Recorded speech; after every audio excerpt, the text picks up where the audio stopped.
Some viewers may find the following video disturbing. Viewer discretion is advised.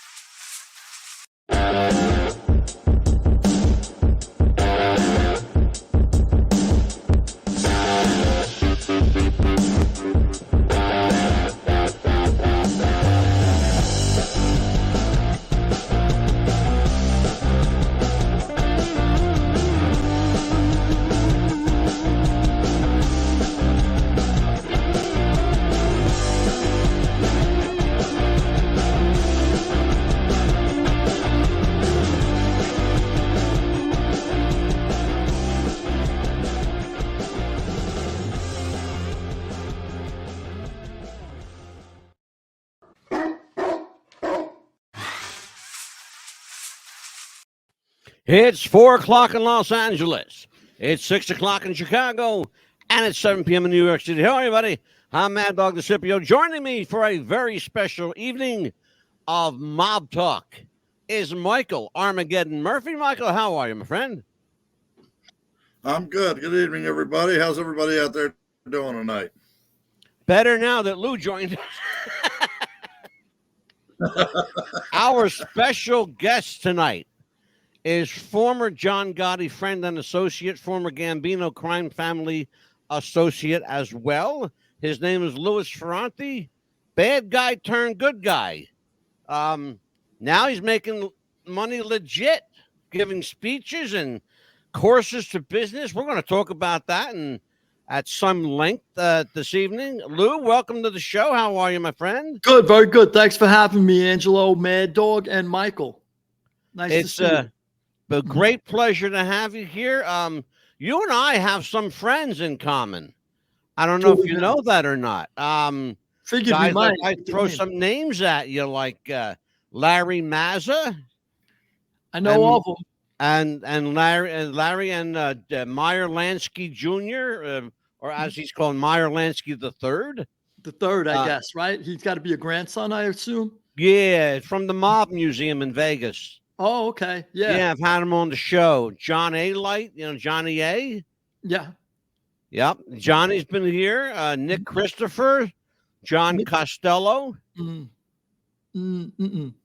Mob Candy Magazine. Oh, okay. Yeah, I've heard of that. Yeah, that's Nick. He was the guy there. Mm-hmm. So listen, we got you here. I've been wanting to have you on for a little bit, so it took some doing to reach out to you. That's great. First of all, I had to find out if you had a Facebook, and when I found out you had a Facebook, I went digging. We've done a number of mafia and mob-oriented shows on this network. They always garner a lot of attention, largely because, and I'm going to hit you with this one first, largely because there seems to be this little question mark in everyone's head. Are they really legit? Have they really gone legit? Or is the life still inside? So let's hit that one first. For me personally, I've been out of jail for a long time. I went away when I was 25. I came home when I was 33.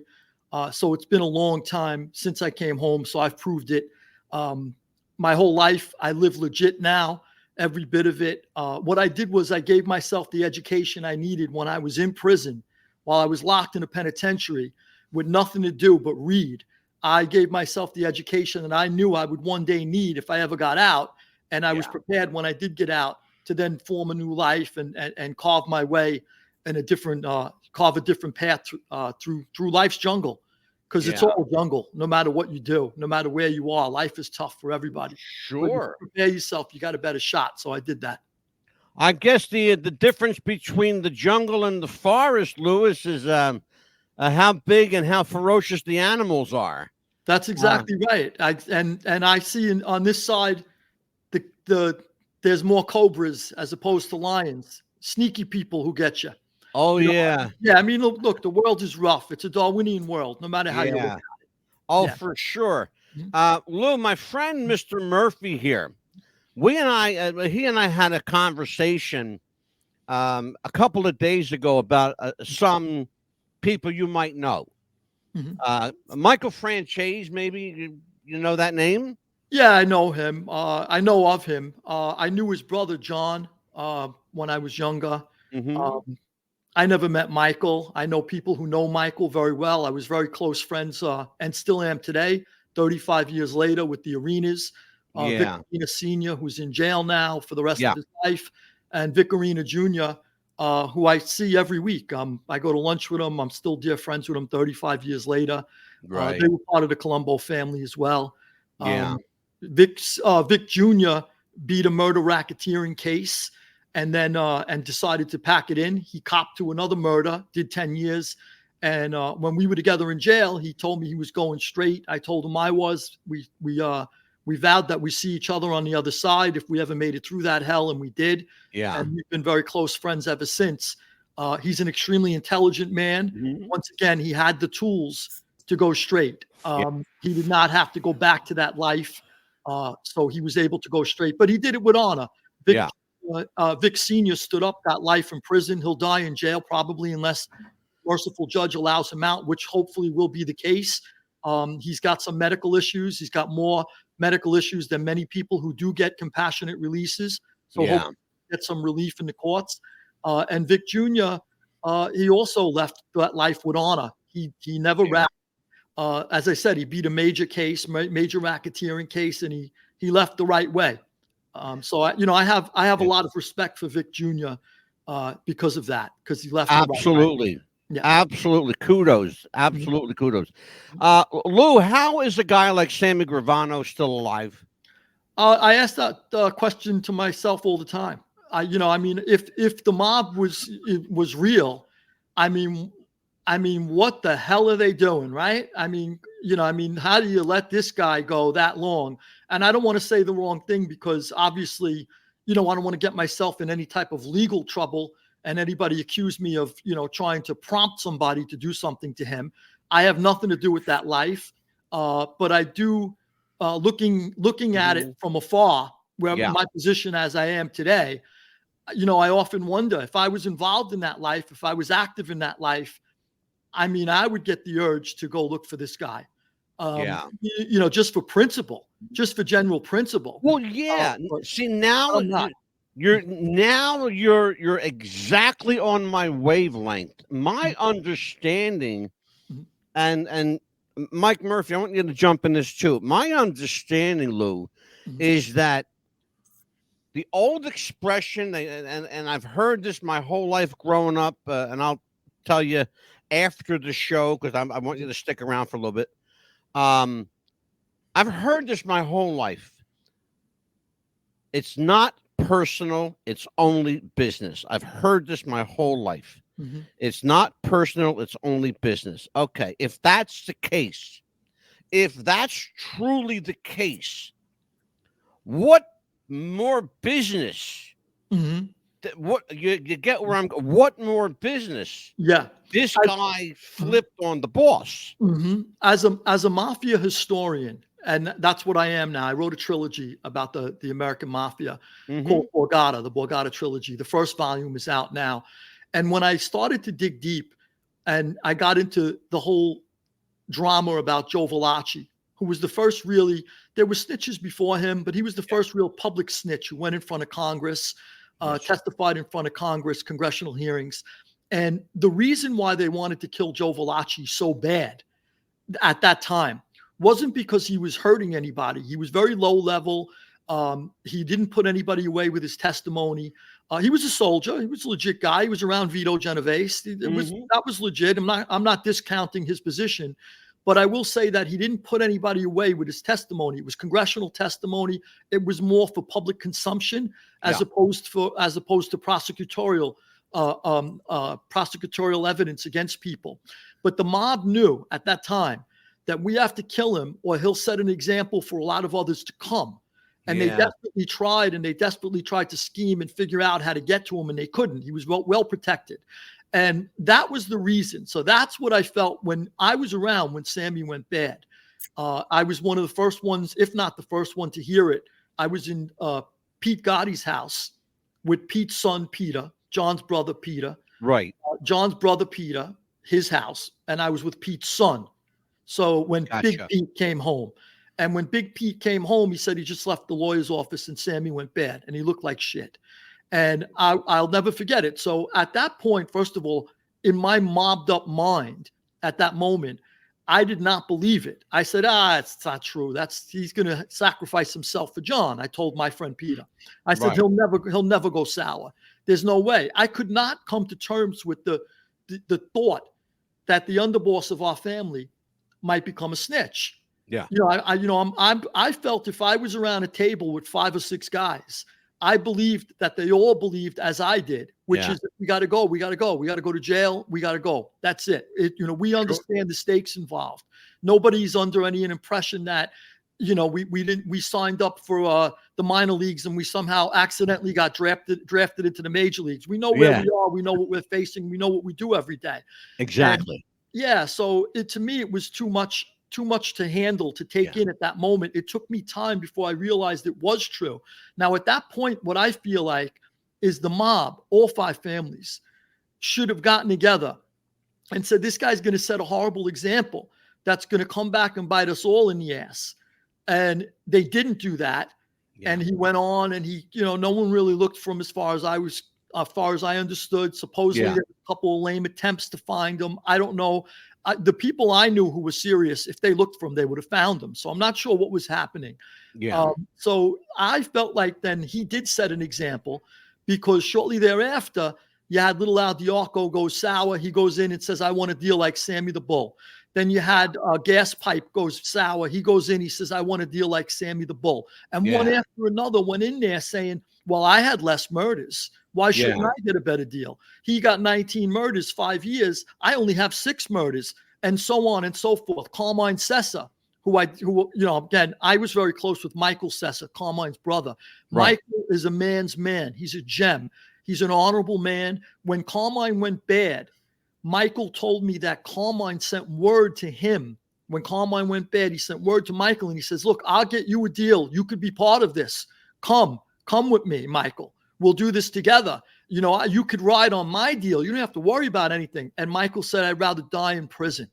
And that's his younger brother, who he brought into the life. Yeah. Who he basically corrupted, dragged him into life, corrupted him, made him a soldier, made him a captain, and then ratted. So Michael and Carmine are the absolute perfect examples of 2 brothers who were raised in the same house. And Michael, to this day, 30-something years later, is still in prison. And he should be out, by the way. That's a completely different story. I become an expert at the law. I reversed one of my cases pro se with the Second Circuit Court of Appeals. And after that, I was able to help a lot of other inmates get relief in the courts because I studied law. And that's it. That's after hiring and firing 7 attorneys. I had the famed civil rights attorney, William Kunstler. He was my first attorney. Oh, sure. I had Barry Slotnick for a few minutes. I interviewed Bruce Cutler, although I didn't retain him. He came up on a visit. He was sent up to see me. Right. But I ended up going through a lot of attorneys. And in the end, I represented myself. And after I got myself out, I was able to help other people. Getting back to the to the whole thing, Michael, I don't want to get too far into Michael's case. He deserves to be home. There was a lot of prosecutorial misconduct in Michael Sessa's case that should not have stood up in the appellate division, and it did, unfortunately. But getting back, as we said, there's a perfect example of 2 brothers, Michael and Carmine Sessa. When Carmine goes bad, Michael refuses to. Michael holds up to omerta to the very end. He's still there. And Carmine goes sour, and he goes in with his 12 murders. I think Carmine had about 12 murders, if I'm not mistaken. And he goes in and he says, look, I want a better deal than Sammy. Sammy had 19. I only have 12. So this set a horrible precedent. And that's why I say the mob should have went full force and did something about that. And I'm saying this from a civilian. I don't want anybody to get misled by my I would never do that now. I would never commit premeditated murder. I would never commit any type of organized crimes. I would never commit racketeering. And I'm not prompting or telling anybody else to do that. I'm going back 30 years and I'm saying back then, when this originally happened, I felt then something should have been done. And it wasn't. And he laid the groundwork for everyone else to follow. And the mob, as we look at it today, it's destroyed. It's a degenerative state that Yeah. it's beyond. It's a shell of its former self from an organizational standpoint, and it's bad enough that you can't trust people from other families, but when you can't trust people in your own family, then you've got a serious problem. A problem that goes beyond loyalty, a problem that goes beyond Cosa Nostra. It's a problem that's at the heart of what makes a family a family. It's the bond, the unity, the brotherhood. They're willing to die for one.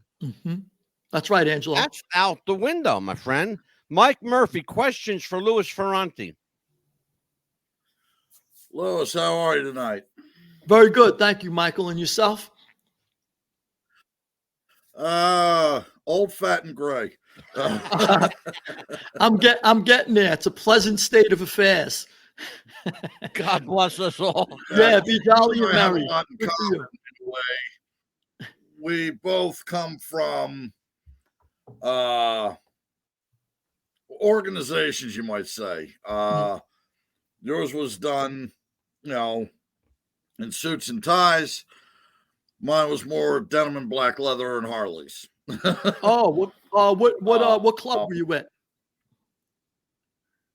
I'm not at liberty to say. Okay. But I was Omerta. I was what you would call I was the club enforcer. Was the sergeant at arms right hand man. Very similar there was worlds. a problem. Yes. Mike, what'd you think? What'd you think of Sons of Anarchy? I thought it started out well, and then it got to the point to like, oh well, let's tune in and see who they're killing tonight, because somebody was always dying in that show. I thought it started out well, and then it just kind of made a left turn. Did they get a lot of the details right? With some of the details, becoming, getting into a motorcycle club is like getting into the mob. I mean, first, you got to be a hang around. You got to know somebody. That person's got to speak up for you. With us, you got to be a hang around. You got to know somebody. Then that person says, hey, I want to bring this guy up as a prospective member. Where you guys be like, oh, hey, no, he's a friend of mine or a friend of ours. Two different languages, same thing in a way. And then as time goes on, you prove yourself to the club by, doing what needs to be done, taking bullshit from other people, other club members. But you're proving your loyalty. And this is something I want to touch on what Angelo had brought up. You're showing your loyalty. Then you get patched in. You get voted on, you get patched in, which means they take the prospect patch off you, they patch in, you become a full member. What I found was doing that, I prospected for about a year. I got patched in. Except for 3 guys that I was very close to in the club, you had to have eyes in the back of your head. You couldn't trust anyone. I don't care if they say, oh, I'm your brother, I'll be there for you, and this, that, and the other thing. No. It's nice to say, it's nice to hear. But in reality, you had to watch whoever, loyalty kind of went right out the window, if you know what I mean. I do. Yeah. As far as biker shows and biker movies, Hollywood takes a lot of what's the word I'm looking for? Liberties. They take liberties. A lot of liberties. They take a lot of liberties because I saw some guys on Sons of Anarchy, and I'd be like, yeah, no way that guy would have made it into a club. No way. And not only that, but the guy who played Clay Morrow, I can't think of his name, but it's like there is no way that guy is the president of a mother chapter of a club. You just look at him like, no way. He wouldn't have made it. They'd have found him somewhere in the Pine Barrens. You know? Right.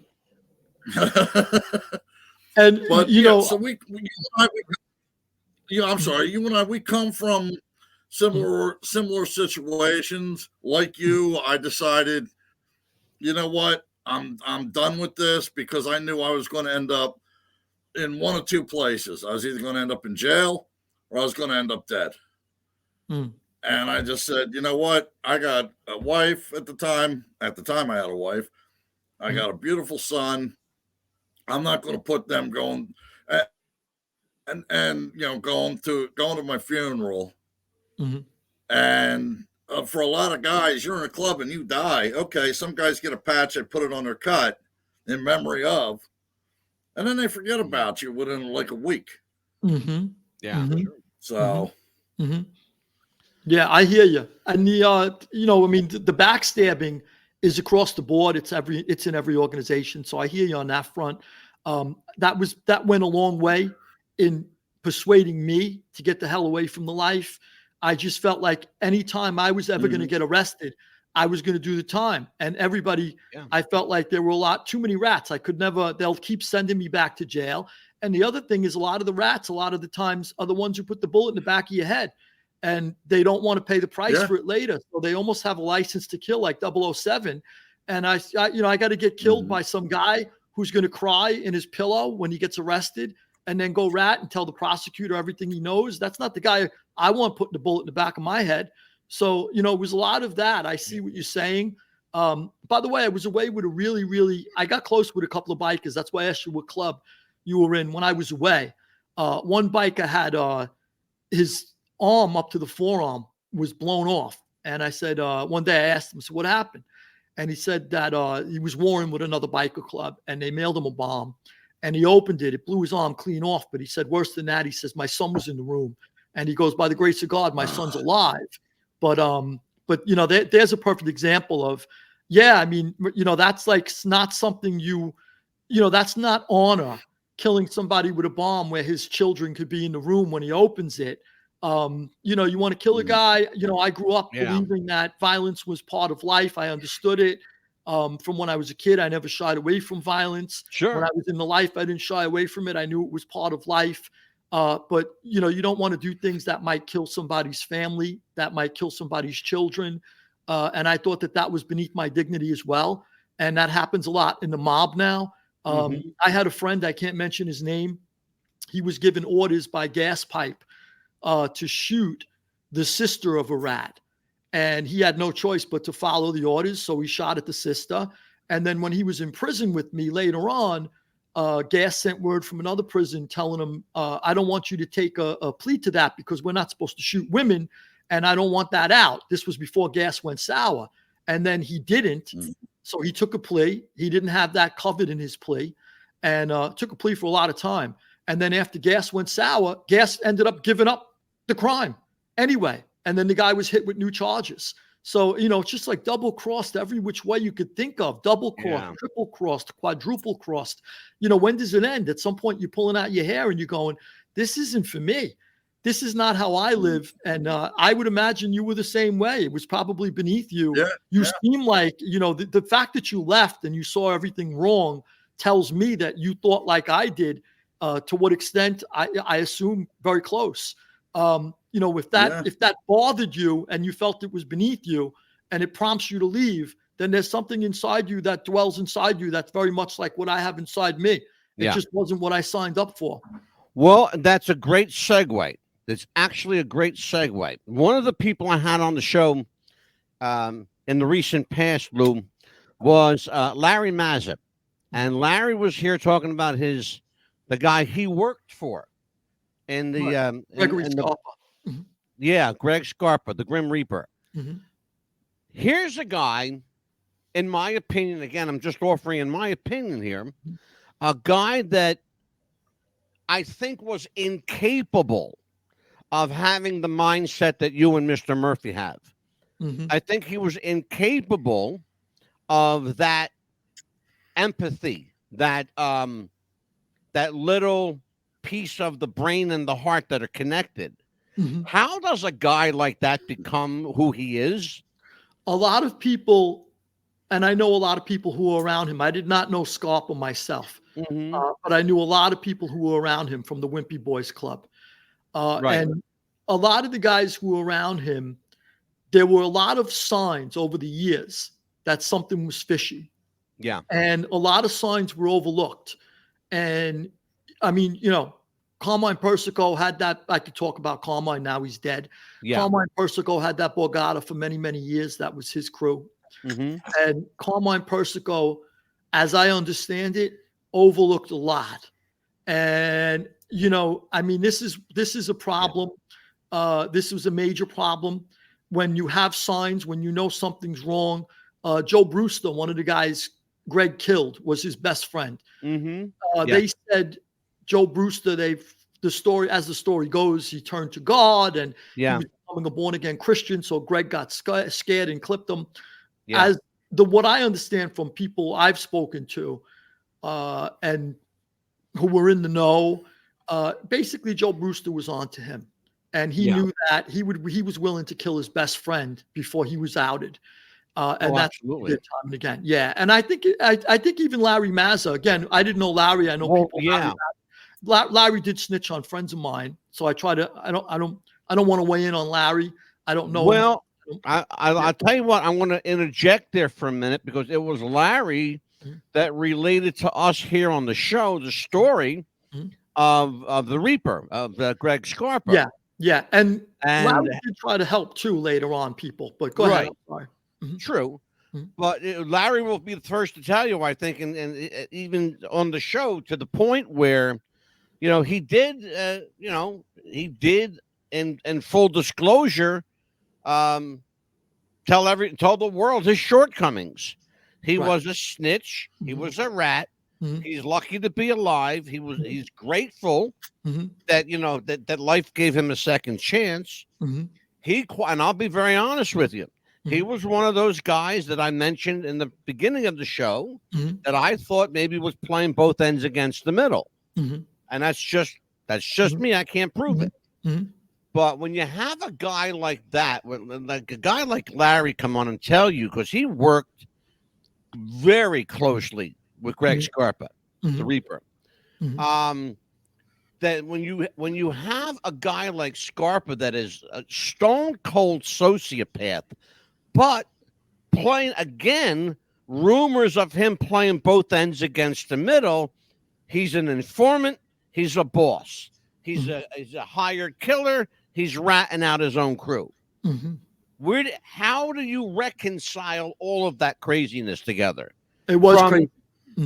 Because that's the life that you lived. And it sounds crazy for me, a civilian, telling my listeners out there, which are thankfully many, that this is the world these guys come from. No wonder it's so fucked up. It is. Yeah. And so Larry Mazza, as I understand it, Larry Mazza was helpful after he got arrested in uncovering a lot of what Scarpa did. Absolutely. Yeah, because he was so close to him. And that did end up helping a lot of people in the end. And also, too, I think he regretted snitching. At some point, he did try to help. He tried to go back in time and help guys he had put away by correcting lies that were told in the courtrooms and stuff. So he's a unique case, this Larry Mazza, where he broke weak, and then he came back around and tried to correct things afterwards. But also, too, Larry Mazza was, in a sense, innocent. And that's why he's a tough case. And I'll say why. I came up stealing cars, then hijacking trucks, getting involved in every type of crime you could think of. My entire life was a crime in progress. Larry Mazza was delivering groceries to Gregory Scarpa's house one day when Scarpa said, "Come inside, fool around with my wife. She wants a young boyfriend. She thinks you're cute." And then he starts grooming him. So, this is a kid that's taken away from grocery bags, and he goes from he told us, he goes from a price gun to a 38, or 45 overnight. Exactly. So, So he told us that story, Lou. He told us that story. Yeah. So, I mean, this is a unique case where, when he's brought on, Scarpa brings him onto the set of The Godfather. Yeah. And, he's walking around with Scarpa. He could probably hear the music in the back of his head. Next thing you know, he's arrested, and they threw him onto the set of Shawshank Redemption. And they told him, you're going away the rest of your life. Get your pick and start going against the cement. Maybe you'll escape one day. This is a regular guy. Yeah. This isn't a guy really who was, he's sort of dragged into it. So he's a unique case. That's why I kind of reserved my decision on this guy. I still wouldn't take the stand. Yeah. No matter what. And I really have no respect for anybody does, because they put away a lot of my friends that are never going to see their families again. So it's hard. Sure. But what I do smart tell you, guy, but and here's the problem though, in some cases, Lou. Mm-hmm. Some of these guys are really, really smart, and in some cases, maybe a little too smart. Mm-hmm. I come from my background is professional sports, boxing and wrestling. Mm-hmm. And we have a term in wrestling called smartening somebody up. It's very much like what they do in the mob, grooming someone, teaching them the terminology, making their bones, if you will, how to make your bones, how to get away with making your bones. And those of you who don't understand what that means, it means, putting a button on somebody and scoring niches in your scorecard. People like, for example, John Alight, that's been on the show. John's another one that I shake my head and go, how the hell is he still walking? A guy like that, I don't understand that. Things have changed now. I think the point it's come to now. So if we go back to when I was saying how when Sammy the Bull first went bad, he was the first one, aside from a Scarpa who was bad for 30 years and nobody knew it. That's a secret informant. That's covert, top-notch, top echelon FBI informant. He doesn't even have a name in the FBI. He just has a number. So he's top secret. And there were signs, as I said, but let's just put him on the side for a second, because he was a covert snitch. When Sammy goes bad and he's an overt snitch and he's taking a stand in 30 or something trials, guy is after Bobby Cabert, he put away, who I knew. Ozzie Stantini, he put away, who I knew. Joe Watts was like a father to me at one time. He was so good. Joe Watts sent Charlie Carnesi, the attorney, up to see me once. I says, Charlie, what do I owe you? He goes, it's taken care of. I go, what do you mean it's taken care of? He goes, Joe took care of it for you. I go, you kidding me? Nobody does that for you in the mob. And Joe didn't owe me nothing. I couldn't give anything up on Joe. It wasn't like he was trying to buy my attorney so I wouldn't snitch on him. I didn't have nothing on Joe. Joe was just doing it out of the goodness of his heart. Sammy put him away. So all of these guys that Sammy put away, I feel like that should have been stopped early. As I said, that's how I felt then. I'm not promoting anybody that should get killed today. I'm not saying that. I want to make sure my words are clear. Oh, absolutely. For any listeners out there says, oh, he's trying to get somebody clipped. No, I'm not. I'm saying back then, the way I felt then is something should have been done. Now, it wasn't. Now, I think there's so many that came after him that the chain across the chain across the Bosporus broke. The barbarians have flooded in. It's over. It's done. The whole thing is what are they going to do? You're going to kill one. You're going to kill two. You're going to kill three. You got to kill 100 of them. You got to kill 200 of them. Yeah, sure. There might be 1,000 of them now across the country. The mob would never sleep. They have to kill so many snitches. So once again, I think it's gotten to the point where they could all walk around now. Nobody even cares. Nobody wants also too. Nobody even wants. Let's say you did kill a guy who's walking around the street now. How long do you think before another snitch who knows you did it rats on you, and then 2 weeks later you're in jail for killing that snitch, the last one? Then you got to kill the next one. It's never. It's ending. an endless, Lou. It's an endless cycle. It just doesn't stop. Exactly. So I think it's beyond now. It's beyond correction now. It's over. Yeah. We had problems in Philadelphia for a long time. The days of Nicky Scarfo, Angelo Bruno, John Stanford. These are names that you know. The power struggle is very real to these people. Very real to these people. What is to gain by being the boss other than a giant target on your back? I'm not sure. I was away. I was in Lewisburg with Chicky. I don't know if you know Chicky from Philly. Chicky Narducci. No. Chicky Chingalini or something was his last. Joe Cingolini. Yes, Joey Cingolini. Okay. Chicky was a great guy. I'm in Lewisburg with him, and I went on a visit one day, and he had his kid come up as he was in a wheelchair, paraplegic or whatever he was. Right. Very sad. And then I learned that his other son died. Somebody told me. He says, "Oh, that's the living son. The other one got clipped." I said, "You're kidding me." So one day I'm bullshitting with Chicky in the yard. Yeah. So I was bullshitting with Chicky in the yard one day. And I had made the decision that I'm done if I ever get out of here. And I freely told everybody. I approached everybody and told them I'm out of here. One night, I got to serve life. I'll die in a pine box in the end. You could die any day while you're in. By the way, I did face life at one point, but you could die any day while you're in jail. You could be doing a 5-year bid and somebody sticks you, with a rusty knife and you die of an infection 2 weeks later. So any day you could die in jail. And I've seen somebody's having a bad day. They take it out on you.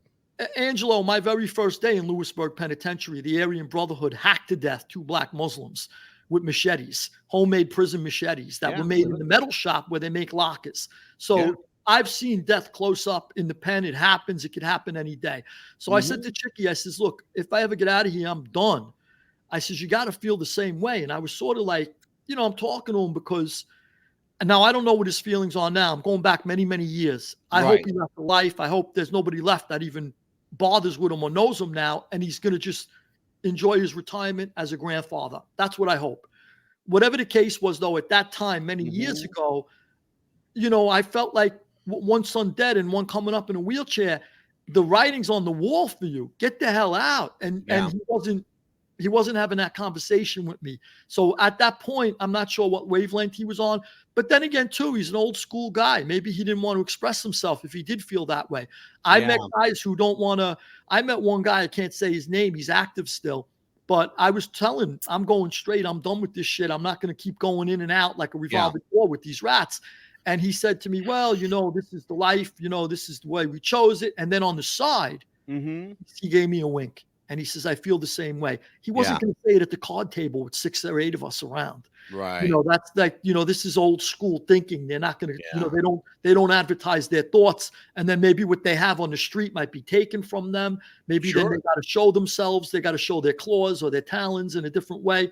So that's maybe old school smarts. Me, I didn't care. I says, "Look, do what you got to do. You think you're going to come for me, go for it. But I'm done." So I didn't care. But, if a guy's more entrenched, he's more of a high position, it might feel differently. Oh, sure. Lou, Michael, we are up against a commercial break. We will be back in 2 minutes.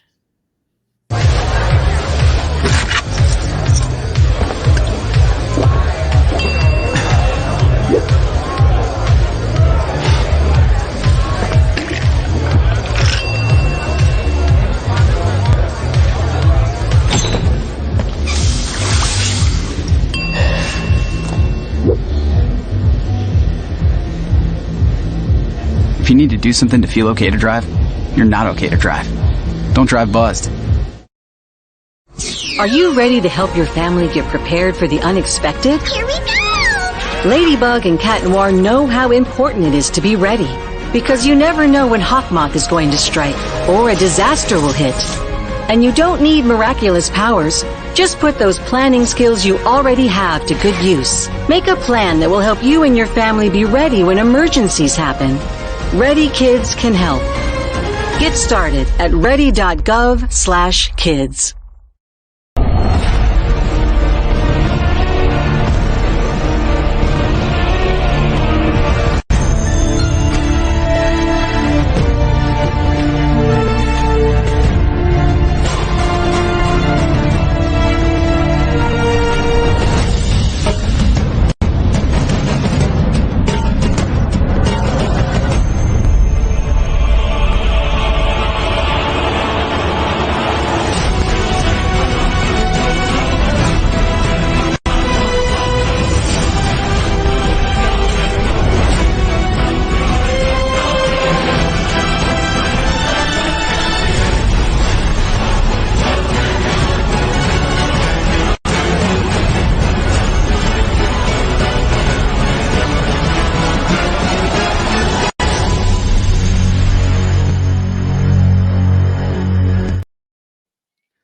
Back with What's the Buzz, America's Best Podcast. I'm Mad Dog DeCipio. Tonight, on the record and inside the mob with Louis Ferrante. Join us on our Facebook page at facebook.com/What's the Buzz Radio. I'll get it out. Join us also on our YouTube channel at youtube.com/What's the Buzz. Just $2.99 a month. You can't buy a loaf of bread for that cheap, folks.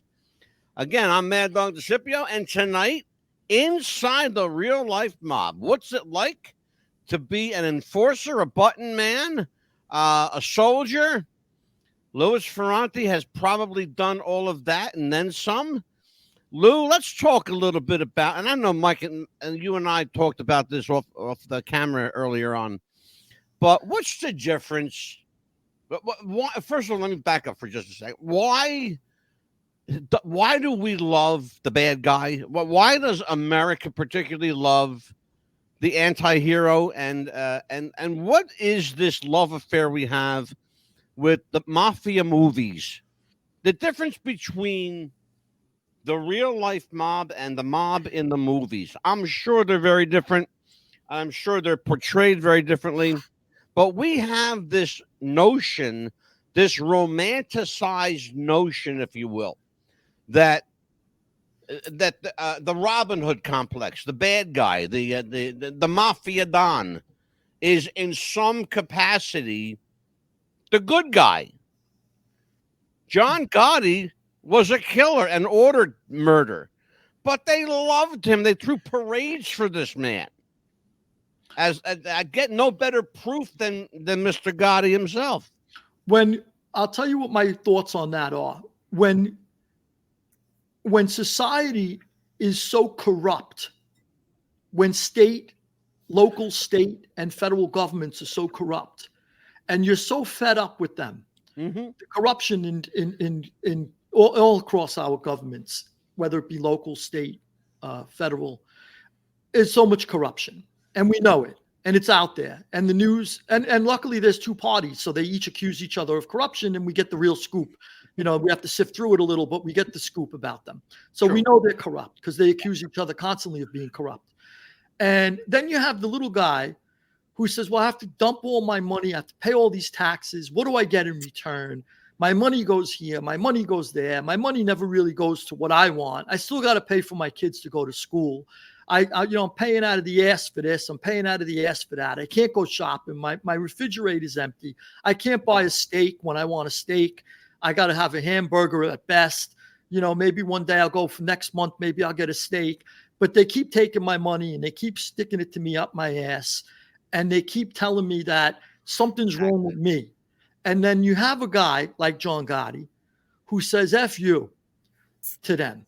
And he really, really just he gives them the finger, right? And then the people get behind that. It's almost like from the days of Jesse James.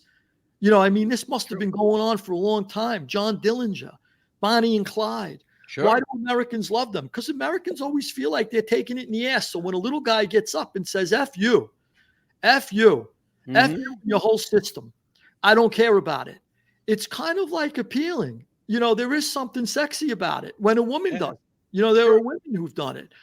So it's kind of like, it appeals, I think, to Americans. We do live in a corrupt society. We know we do. So at least let the corruption come from one of our own. You know, we're tired of it being from somebody we don't know.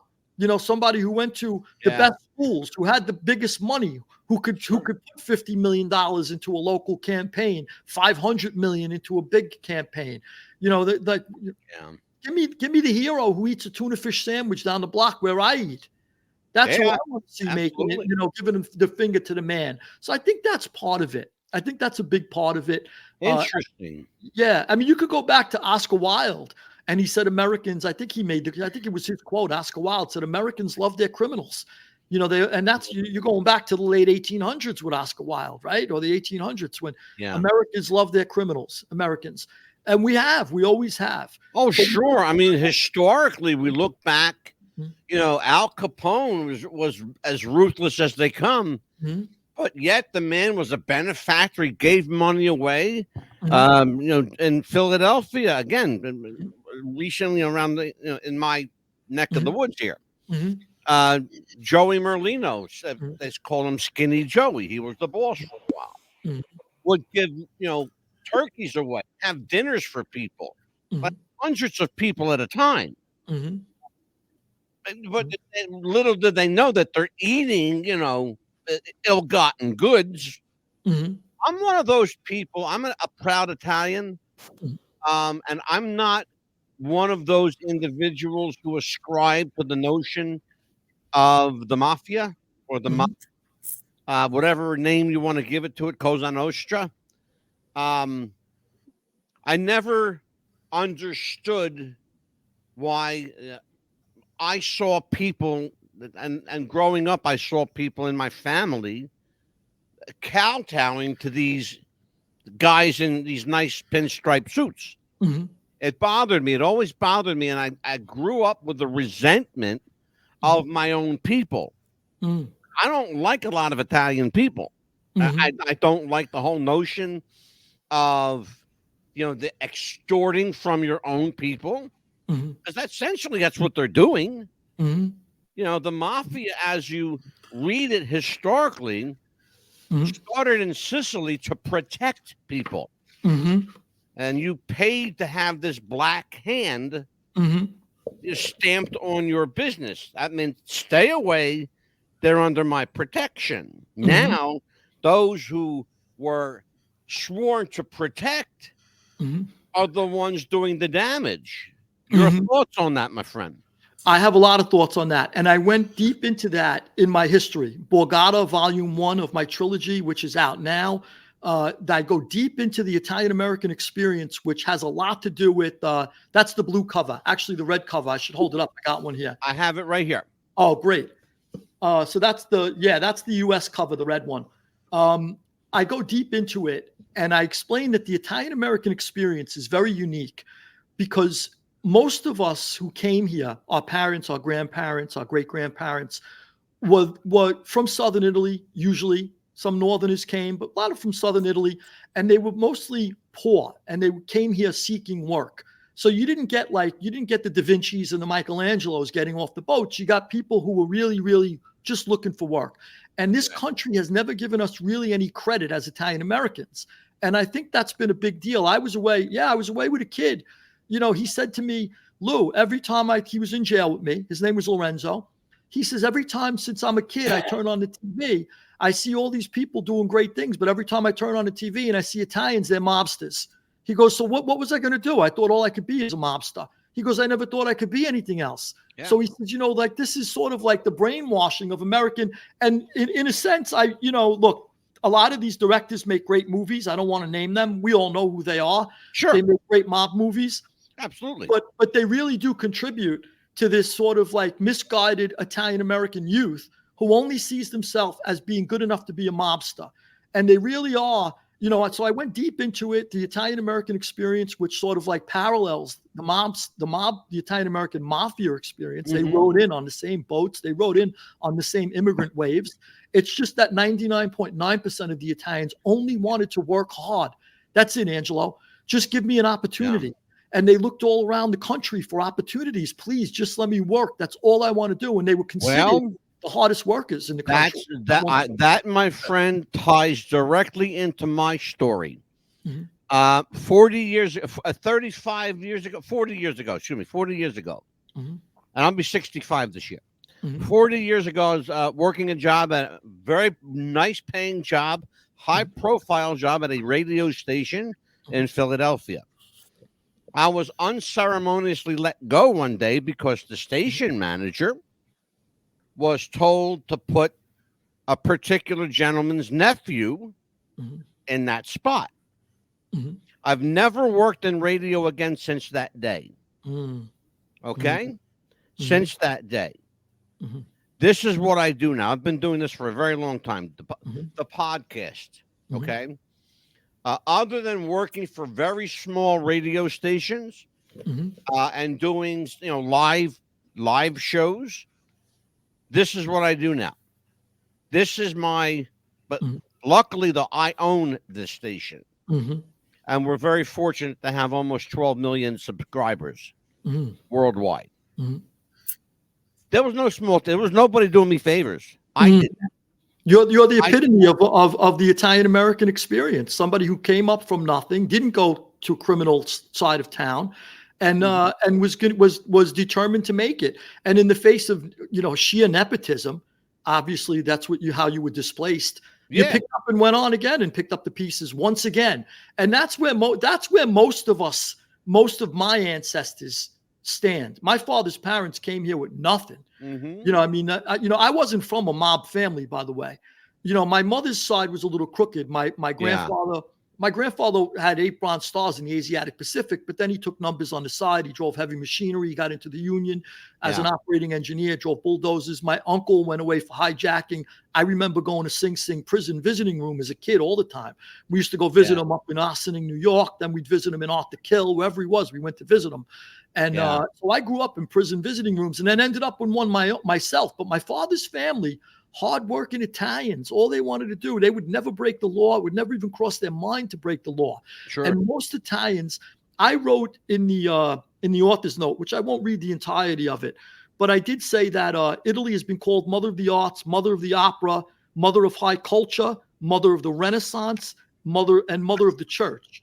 Her achievements are known the world over, and she has borne the most brilliant children. I go on to mention Dante, Petrarch, Boccaccio, Michelangelo, Donatello, Bernini, Volta, Pavarotti, Bocelli, Marconi, etc., etc. You should be careful, however, I wrote, to judge any fruitful mother by the character of her many children, as noted above, not her errant child.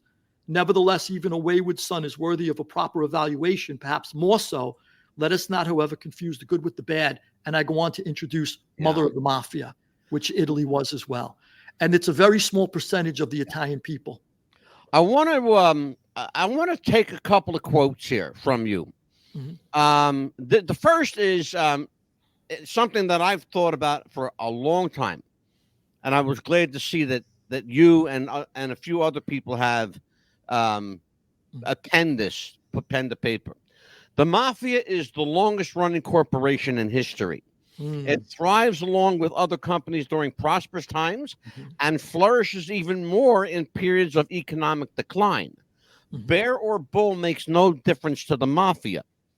I want to talk about that.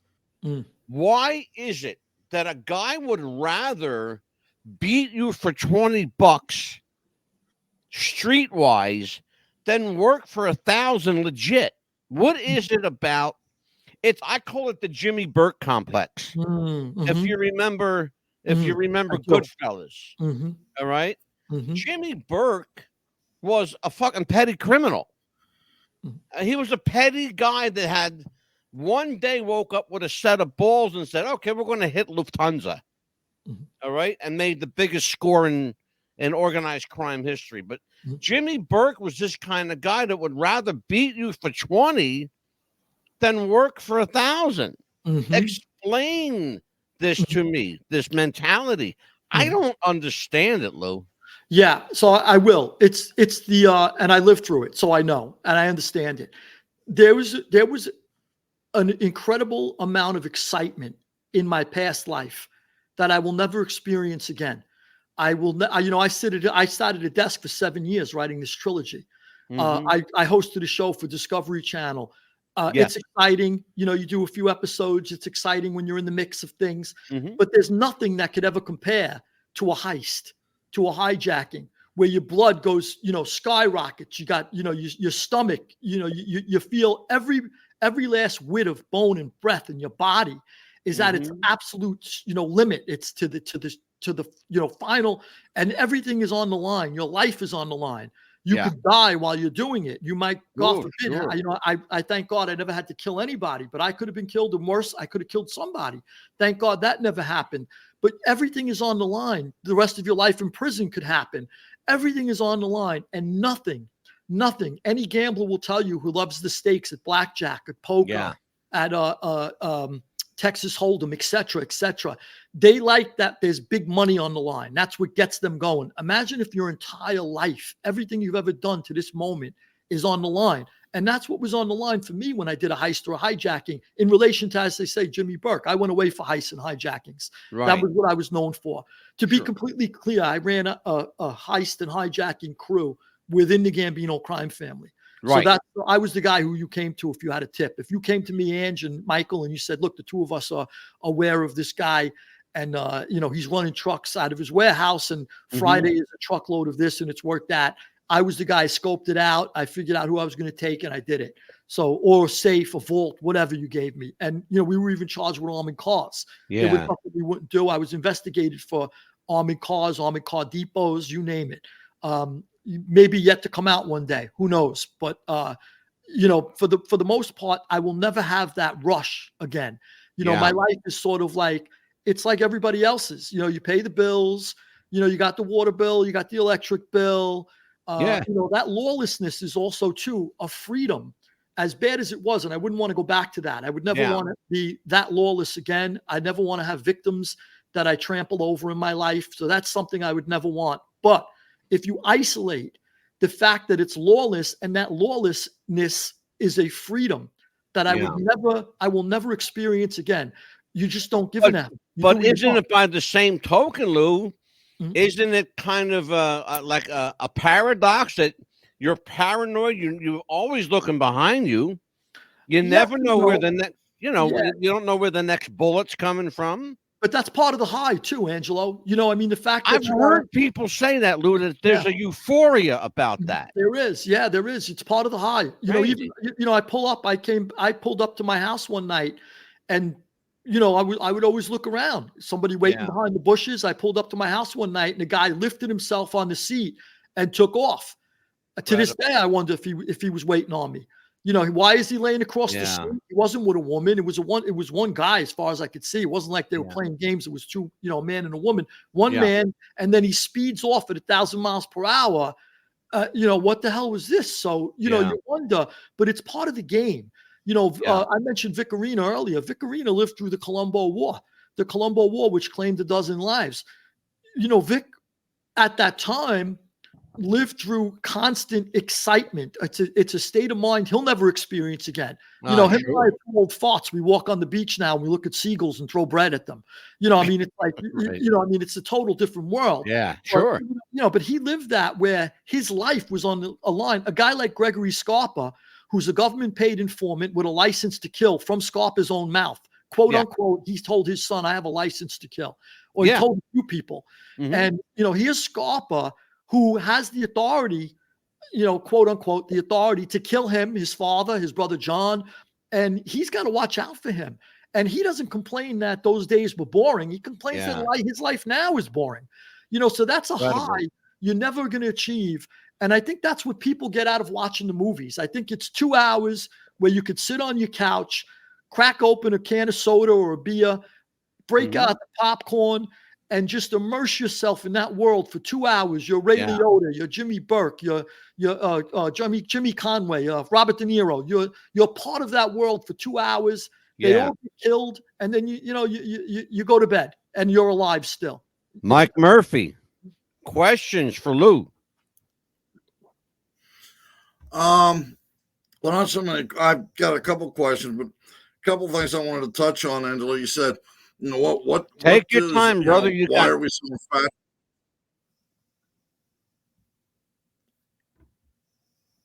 We lost you there, Murphy. Okay. Say it again, Murphy. A couple things I wanted to touch on real quick before I ask my question. As you said, Angela, you said, why do we like the bad boys, that kind of thing? Well, like Lou said, you look at these guys in the movies, they're wearing like $1,000 suits, they're wearing the gold pinky ring, the chains, the champagne, the women. Who wouldn't be attracted to that? I rest my case. As far excuse as me, Angelo, the Knights Templar. It's my family crest, the Knights Templar. Nice. From Malta? Well, as far as yes. Yep, the Isle of Malta, right off of the coast of Italy. Yep, yes, sir. When I was in the organization I was in, I didn't talk to my brother for like 2-3 years, and he lives like 10 minutes away from me. Reason being is, you were talking about families that you come from. Believe it or not, I came from a 90% law enforcement family. Okay. And so my brother, who was in law enforcement, I didn't want what I was doing in case I got pinched one night. I didn't want what I was doing to affect his career, to affect his career or his family. So I cut off ties with it. In a way, a funny story. I knew a guy, went to high school with him, and after high school, we lost touch. And I had heard he had done some time. He was working. He got into a union, and he was doing collecting down in Philly. And he was working for a very prominent mobster down there, doing collecting.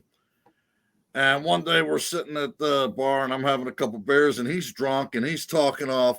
He ended up doing 2 years. The other guys got pinched, ended up doing more time than him.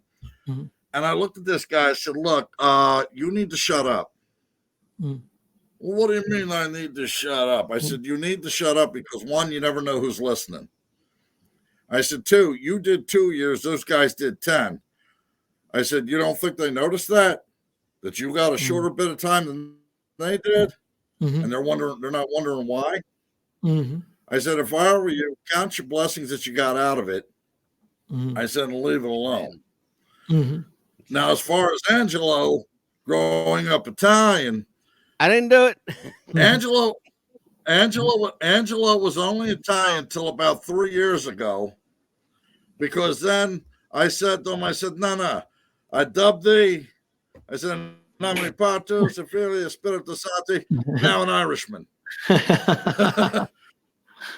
Well,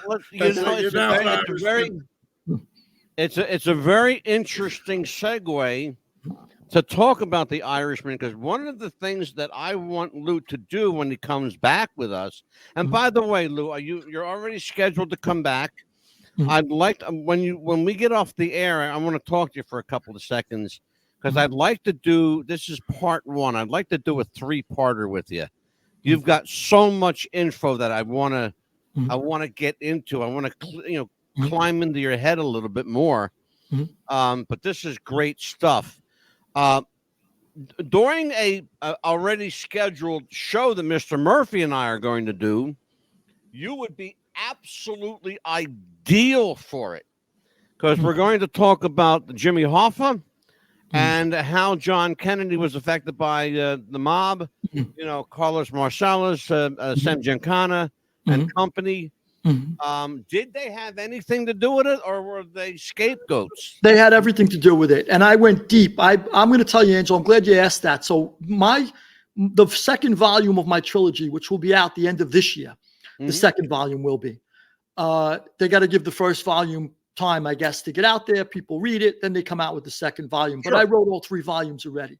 The second volume, I go deep, very deep into the Kennedy assassination and into Jimmy Hoffa's life.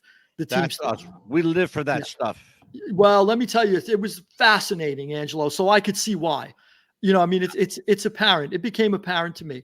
And before I came close and took that deep dive into this subject, I have to admit, I didn't know much about it. You know what you hear on the street. I heard a couple of videos where Sammy the Bull pretends he knows what he don't know. We'll talk about Sammy, because I got a bone to pick with that son of a gun. Okay. Yep. Oh, good. So at one point, I think he said a video where he goes, "I have no idea what happened to him," and then another video he says, "Oh, I know what happened to him." So he goes as he goes.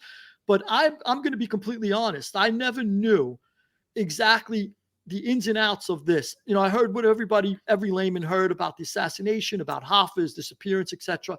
I read hundreds, if not thousands, of books on the subject. And you could see in the back, my bibliography, in the back of my books, how many books and that's just a portion of what I have to list, because the bibliography would be as big as the book if I put them all in there. So if I just put the most important books. But I'm going to tell you right now, it was definitely Carlos Marcello was at the hub of the conspiracy. acting in concert with his friend David Ferry. I believe that. Also, who was also instrumental in his case. That's how they met. Mm-hmm. And also too, the Cuban exiles were part of this. I believe that they were obviously Ferry and Bannister used to have an office. Maybe it was Bannister's office where Ferry hung out. Oswald was seen there, and a constant stream of Cuban exiles who were embittered toward Kennedy. And let me tell you, let me just preface this with the Cuban immigrant wave to our country. The Cubans have been a tremendous asset to our country in every which way. We got absolutely. Yeah, I mean, we got every strata of society. We got school teachers, professors, we got laborers, we got from the left to the right, from the top to the bottom, we got every type of thing you can imagine, every type of person in society, and they've been nothing but fruitful in our country. But there were these embittered Cuban exiles who wanted to take Cuba back. And when Kennedy effed up the Bay of Pigs and left them stranded there, and Marcello and Trafficante also thought that Kennedy would act, and he didn't. And then the missile crisis comes along, and then he again blows it at the missile crisis. The Hawks, the Joint Chiefs of Staff, the administration, most of them are telling him, you got to do something. And Kennedy decides not to. And Kennedy's not a guy I disliked. I'm going to tell you, I disliked Bobby. I didn't dislike John. I thought that John was a happy-go-lucky type guy. He was easy. Bobby was hated by everyone, and I hated Bobby. Bobby was a fucking hypocrite. I hated him. I hated Bobby. I got news for you, brother. You and me alike. Yeah. Bobby Kennedy was a fucking hypocrite. I'm with you. I'm with you, Ange. Absolutely. Ange, you're talking about a guy whose father was as deep into the mob as you can be. He was a fucking bootlegger, Joe Kennedy, for crying out loud. So, Bobby Kennedy, riding his high damn horse, with the fist in the air, touting justice for all. That's brother, right. give justice to my fucking people, all right? Yeah, that's right. I think there was somebody in the Justice Department at some point who said if Bobby ever did a deep dive into his own family, he'd be done. Absolutely. Bobby Yeah. Kennedy was a Sfacino. It was a piece of shit. Why don't we just call him what it is? Lou, I got a question for you from my producer. She says, hello, Mr. Ferrante, Angelo, and Mike. Mr. Ferrante, what was the hardest thing to adjust back to when you got out of prison? From Amelia. Amelia, by the way, is this is Amelia the Pitbull Chapman. She's our producer. Okay. So she's in the production room tonight. Yeah. Hi, Amelia. Great question. Everything, I will say, was difficult to adjust to. I came home from prison after living 8.5 years in a prison cell. The reason why I got out in 8.5, by the way, faced life, copped at 13. The witness against us violated the witness protection program. We didn't know that when we took the pleas. That's the only reason the pleas were available to us. We took the pleas, me and my co-defendants. I took an honorable plea. I would not mention anybody in my plea. I said I did it myself. And I won't even mention my co-defendants. I wouldn't take the plea otherwise. So on that note, I did 8.5 years because once I went away, I reversed one of my cases from prison after I studied history, science, and law. And I was able, as I mentioned earlier, I was able to help others as well. So I'm in a cell 8.5 years. I'm in the worst prisons that you can imagine. Lewisburg being the absolute worst. Double homicide first day. Horrible. Lewisburg, Pennsylvania is a shithole. Horrible shithole. And so now I come home and I was still, in my mind, in prison in so many different ways. I remember my father came over my apartment once and I'm washing my clothes in a bucket.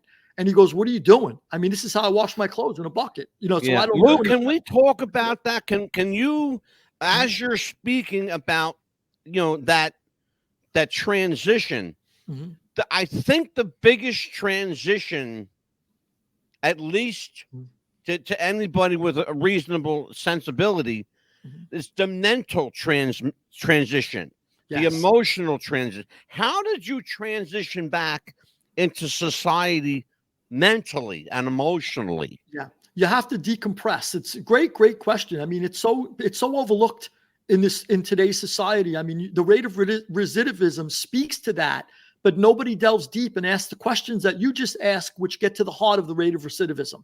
You will go back if you think the same. And, perfect example. I finally get my license. I'm driving a car. Guy gets smart with me, giving me the finger and everything else. Right. You want to get out. You're in, your mind is in jail still. Yeah. You can't accept that. You want to straighten this guy out, and you have to remind yourself, no, I'm a citizen, and who cares? He doesn't know what I've been through in my life. Who cares? Who cares? I just wave, blow a kiss and get on my way. It doesn't matter. You have to remind yourself that at all times. With that, as far as that's concerned, because I live my life that way today. You don't know if you're going to go, you go into a supermarket. I see people nasty with other people sometimes. You don't know if this man or woman just got back from 3 tours in Afghanistan where they saw their best friends murdered in front of them. Give people a little leeway. Give people a little, allow them a little, think about that. So I know time and again, coming out of the penitentiary, which isn't that different from coming home from Afghanistan in many ways. You're seeing constant bloody violence. You're living in this world that's completely different from the world now that you're in, and you have to decompress. So little by little, I broke habits. There were things as far as spatial, in my apartment. I every time I put down the phone, I couldn't find a phone. Well, it makes sense. I hadn't had a phone in my hand in 8.5 years. I don't know where the frick did I put a phone? I don't, you're not used to doing these things. Yeah. But there was constant things like that. The way I went to bed at night, I'd get a little glass of water and put it next to my bed in case I'm thirsty at night. And one day my cousin goes, what are you doing? He was at my house late. He goes, what are you bringing water in your room for? I go, well, in case I'm thirsty. He goes, you got 3 faucets in the place. You get up and you get a drink. I'm thinking I'm in a cell. The water gets shut off. We're locked down. I need a glass of water in the middle of the night. I got it. These are things, little things like that. And then there are big things, the bigger things. When you go away too, this is very interesting. I could tell when I was away, if I was away with guys and they start talking about my 76 Camaro or you say, this guy went away in 76. He's talking about everything that happened when I went to the bicentennial. The fireworks were great. That's all he talks about is everything stopped in 1976. That's when this guy went to jail. You might have another guy who says, when the Who was on tour and the Stones, and he's always talking about when the Stones and the Who were on tour, and it was the British invasion tour or whatever. And you say, when this guy went away, son of a bitch, you could tell. So when you go away, your life stops. So I remember when I went away when I was 25. I come home, I'm 33. When I was 25, I'm looking at women that are 22, 23. So I come home at 33 and I'm going, oh my gosh, I'm looking at a girl that's 23 and I'm going, what am I doing? She's 10 years younger than me. Yeah. But my mind had to adjust, before I said, I need to look at women who are 33. Yeah. This is where the last women I looked at were 23. Sure. So that's an adjustment. I'm just going through little ones that you catch every day as you move forward in life. And those things were like really, really, sometimes, I remember my sister was in the car one time and I'm going, slow down. She goes, slow down. I'm doing 10 miles under the speed limit. But I felt like I was in a rocket ship. I've been immobile for so many years that, on the expressway, I felt like, we're doing 1,000 miles per hour. I thought we were at Mach speed. I was going to break the speed of sound, and meanwhile, it was just, we're on a little highway. So those are little things that you have to adjust to. And your mind, you have to always, I made this promise to myself that I tell every convict who comes home from prison. I told myself, if I have to live in a cardboard box, I will never commit another crime. I'm not going back to prison. I will never commit another crime. If I have to, God bless you, my friend. Absolutely. Thank you, Ann. Lou, we have somebody in our chat room tonight from Japan. Mm-hmm. She's a regular listener to ours. She's from Osaka, Japan. Mm-hmm. Her name is Nettie Slabby. Mm-hmm. How often did they have lockdowns? She wants to know. Depends. It could be quite often. Lockdowns are usually inspired by a couple of different things. One is if there's a fight, there's a lockdown. When the murders happened in Lewisburg, we were immediately locked down, and that lockdown lasted a couple of months. They wanted to make sure they had control of the prison before they allowed us out. And in the interim, these guys dressed as Ninja Turtles came into my cell block, and they had machine guns. They probably didn't shoot bullets. I assume they shot bean bags of some sort or gas. I don't know what they shot. But they came in, they marched in, and they said, look, there's 2 homicides. and there could be more. We have authority from Washington to use maximum force. Does anybody know what that means? We're all locked down. And, nobody's going to answer. And they says, well, we'll tell you what it means. It means we could kill any one of you and get away with it. That's what authority to use maximum force means. Sure. Don't get out of line. But normal lockdowns usually occur.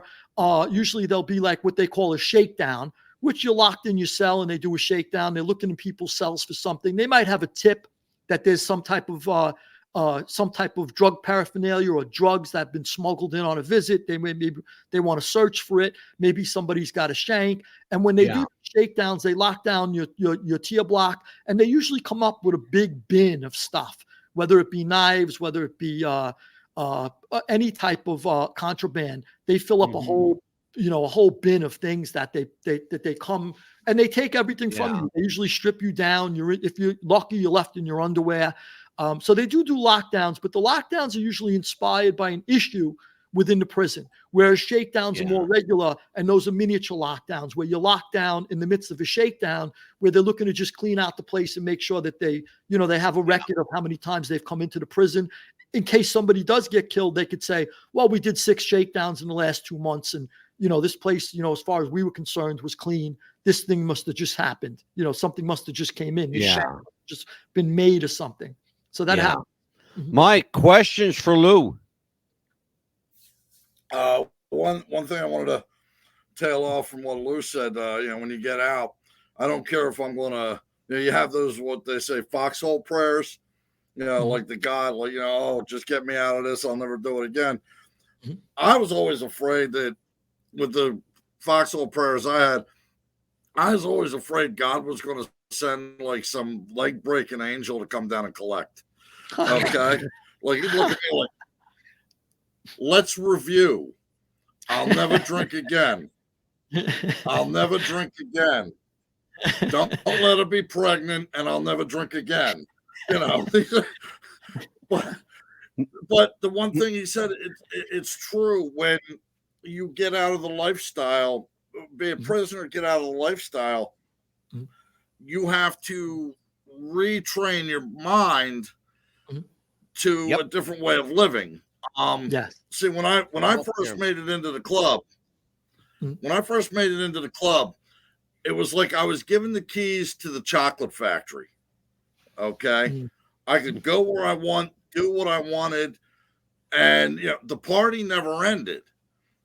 But then also after that, you got to earn. And if you don't earn, then it comes down on you. And so I learned that real quick. But when I mean, for a lot of guys who were in the mob and all, they get the best tables, the best cuts of meat, oh my God. Okay, fine. But when you get out, you're just another guy on the street now. You don't have that army behind you anymore. You start looking around like, well, what happened? Right. So true. Well, you know what, Lou, I don't do that anymore.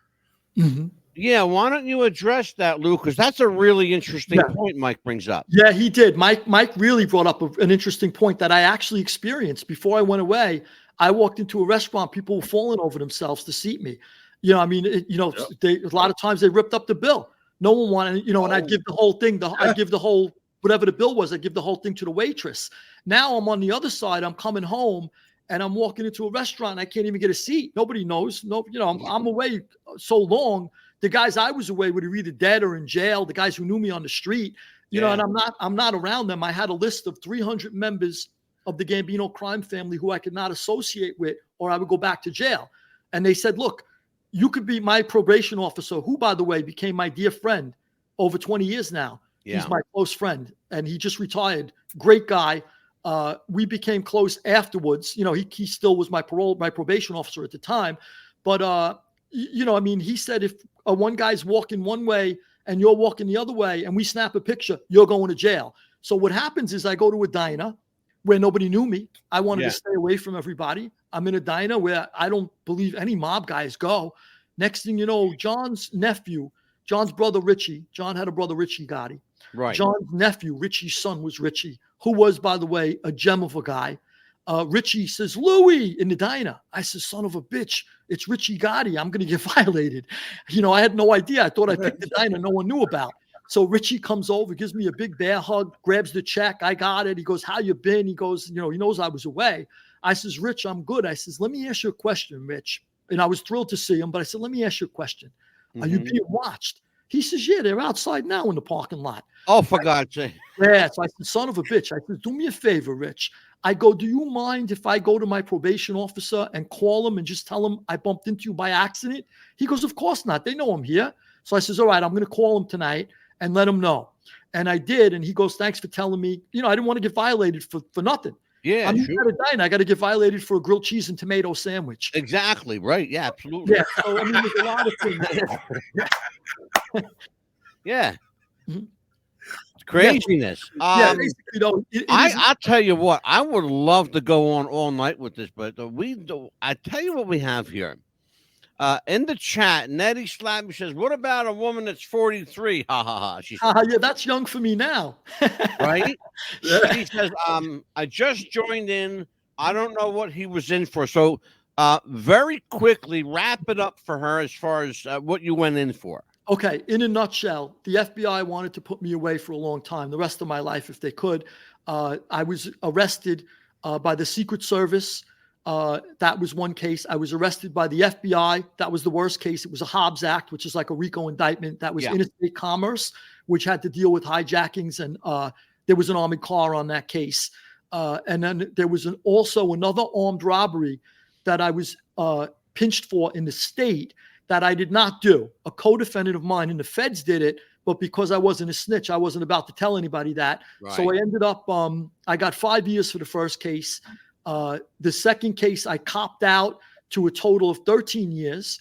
And then the third case, they were supposed to run the state case, the third one, which I didn't do, concurrent with the federal cases.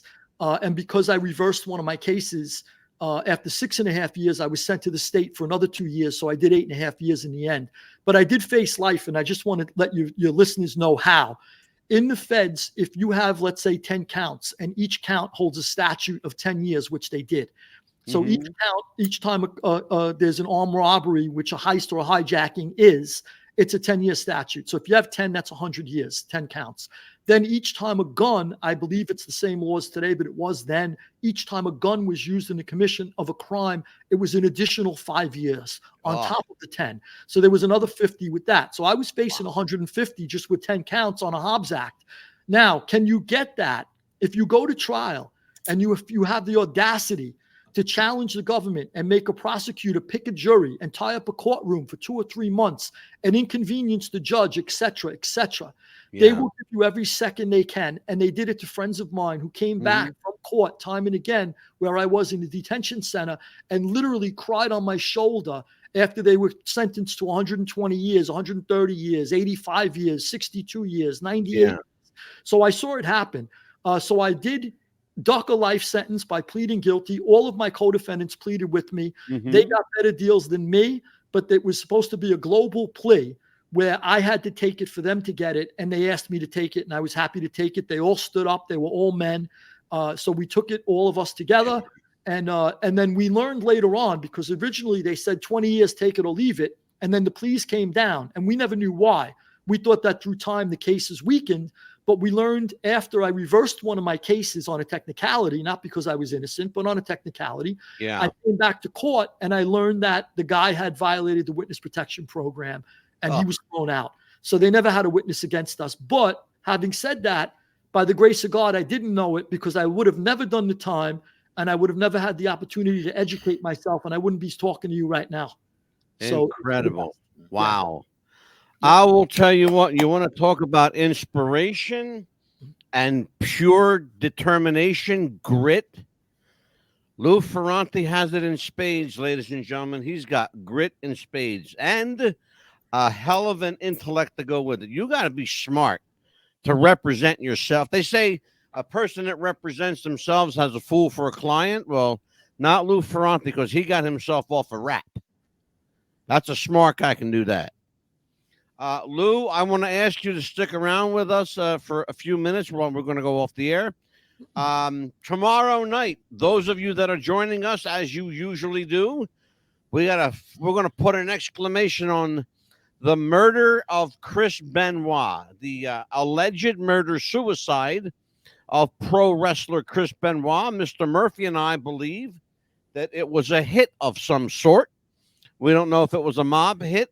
Was Chris Benoit into the mafia for money, drugs, or a combination of things? Was it someone he knew that killed him and his family? And how brutal do you got to be to kill a 6-year-old boy? We are going to delve into that and many more questions tomorrow night on Wrestling with the Future, the Chris Benoit murder case. That's tomorrow. Next week, we will be back with an interesting case. Mr. Murphy and I are going to dig a little bit into Richard Kuklinski, the Iceman. The Iceman cometh, and he wenteth as well as he cometh. We're going to talk about a cold-blooded killer. Brutal, my friends, brutal. Richard Kuklinski had ice in his veins. An asset to any mob family that hired him, I'm sure. I don't know, Lou, if you've had any experience with the Iceman, but brutal guy. Worked a lot of, he worked for a lot of people that are associated with the world that you used to be in. Mm-hmm. Yeah, no, I didn't know him, Ange. I only know him the same way you guys do. Okay.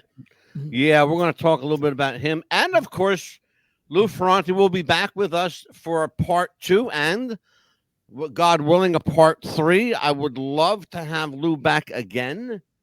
I'd like to have you on every week if I could.